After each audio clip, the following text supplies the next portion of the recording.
So, welcome and thank you for joining me for another episode of The World According to. Joining me today is the wonderful Adele Smyth of Pure Body by Adele, and she's here to tell you how she's keeping herself well and healthy as well as others. So, Adele, over to you to do a much more eloquent introduction than I just did. Oh, bless you. Thank you. I think your introduction was very kind. Yes, hi, I'm Adele. I'm the owner of Pure Body by Adele. I predominantly teach Pilates, Barre and yoga, and also specialise in women's health. So I help women who have had any pelvic floor dysfunction or any tummy gap issues, and I work with them from pregnancy through to their post-menopausal phase as well, so through all the life stages. I have been working prior to the whole COVID-19 situation in person, either in the studio that I work in Thames Ditton in Surrey, or going to clients' houses for either the private one-to-ones sessions for Pilates, Barre and yoga, and also the women's health as well. But obviously things have changed slightly, so now I'm offering my online services for everything, for all of it, which has been good, quite successful, which I'm pleased to say. And I think that's a really amazing thing because there's so many people you do help with what you offer, and that could have been a real lifeline cut for many of them. So to have been able to pivot that and move online, I think is really fantastic. So well done. Thank you. But interestingly, and you've almost touched on it already, but with Corona, COVID, however we're calling it right now, so we're nearly 4 weeks into lockdown here in the UK now at the time of this recording. How have you found it to be impacting your business and specifically those that you're working with? Obviously, we know you've gone virtual, but how has that changed for them? How have they found it?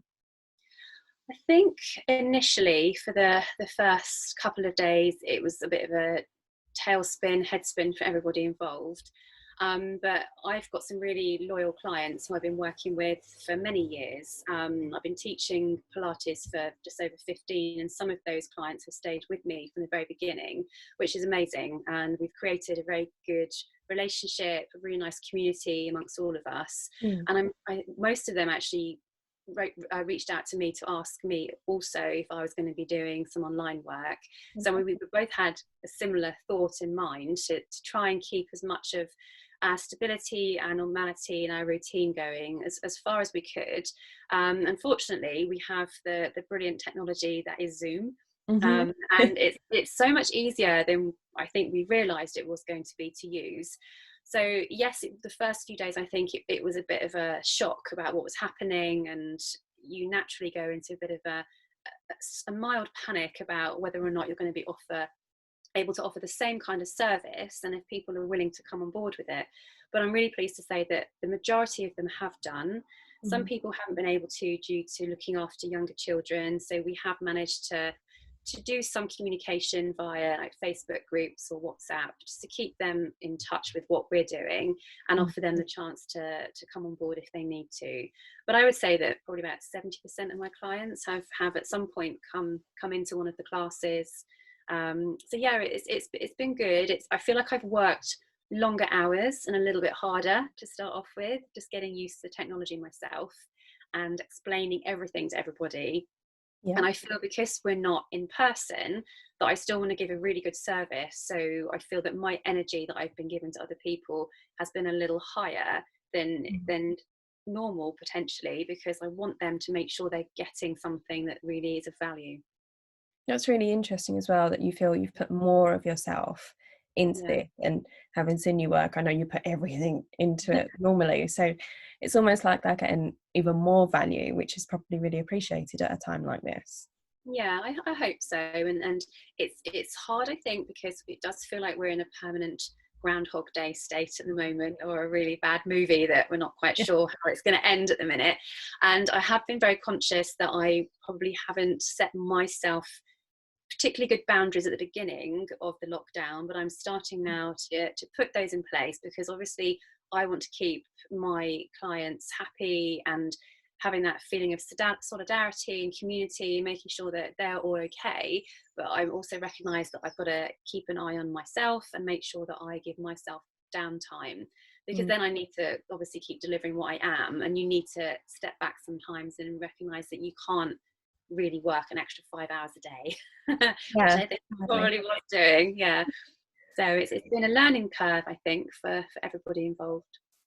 Yeah, and I think that's a really good thing to point out, actually, that, you know, we do all have this extra time now, whether we're happy about that or not. And it's very easy to throw yourself into things without taking a step back and looking at what that actually means for you and actually processing what's going on. And you've kind of touched on it there about, you know, not having done that yourself, but now you're working closer towards that. But what have been your biggest challenges so far in this period, and how have you worked to get through those? I think it has been making sure that I have enough energy to give to my clients, and making sure that I try and maintain my sense of routine. Mhm. I've got two teenage daughters also, and it's trying to keep them feeling contented and motivated. Try not to let them feel as though everything is doom and gloom. We've found lots of positives amongst us as a family. We've got a dog, so we're fortunate that we can go out and walk her. Not quite sure she's happy with the amount of time she's probably wanting to go out for a walk, is that we're all fighting over who takes her at the moment. But it's just a case of trying to keep my family thinking positively and trying to support them, I think, as well as supporting myself and the business. It has been a different juggle.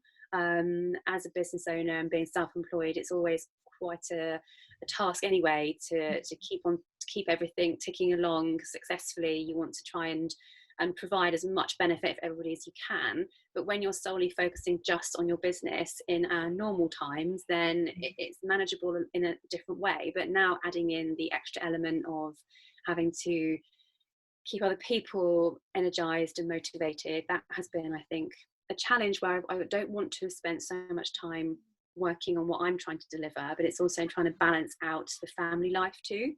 Yeah. So yeah, I think I haven't really stepped back enough maybe to think about what my biggest challenge has been. So I think it probably is that the work-life balance in a slightly different way maybe has been quite a hard thing. That's, again, really interesting, because I don't think many of us have done that, even if we're not working for ourselves. It's Mm, we're all trying to work out what this new normal is, yeah, and how we want that to look. I mean, for example, this week's a lot different to last week because we've actually got sunshine in the UK. So if exactly. we do have our own outside space, we can sit in the gardens. But again, if you're a family that don't have outside space, I imagine it must be very, very hard for them right now. Yeah, Um, I think you're right. And we're, like you say, we're fortunate that we have a garden and that we can sit outside. And the kids have been incredible, actually. They've been totally sticking to the whole social distancing. They haven't been out at all, which is great. But they've been exercising as and when they can do. And that's the thing. It's also, I found it's been an interest that my children have wanted to exercise more too, because it's something that they feel they can either go for a run once a day, or they can go out in the garden now the weather's good.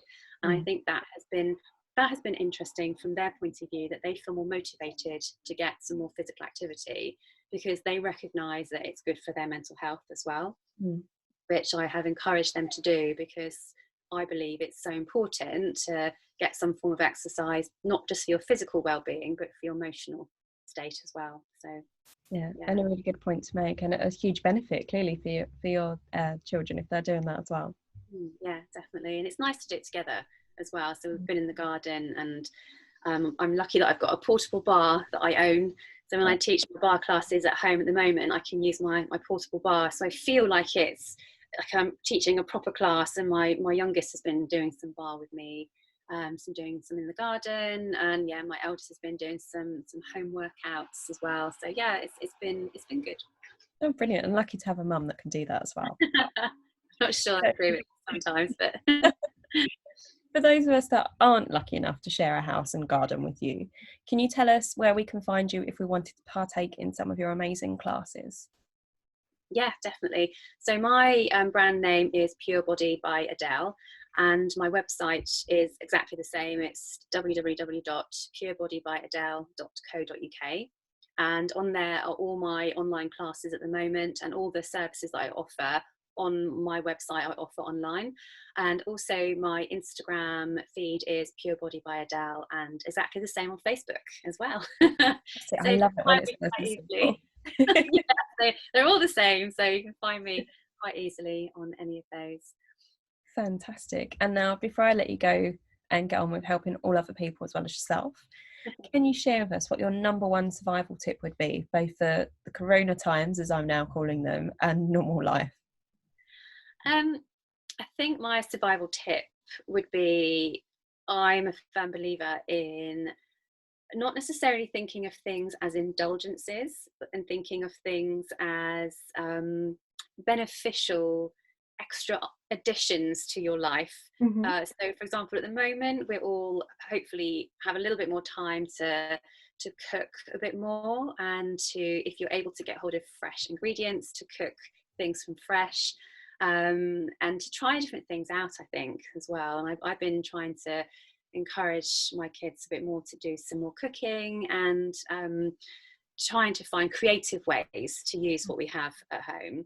I think a survival tip for all of us, particularly if we're quite busy, is, I think it's absolutely fine to enjoy something that you like, and not to think about giving things up at a time of crisis or stress. And apparently, a good thing to have, which I occasionally will have, maybe more than occasional, is red wine. It's great for you. Is Ah, Yeah, it's a great benefit. It's got brilliant antioxidant properties. It helps with getting rid of free radicals in your body.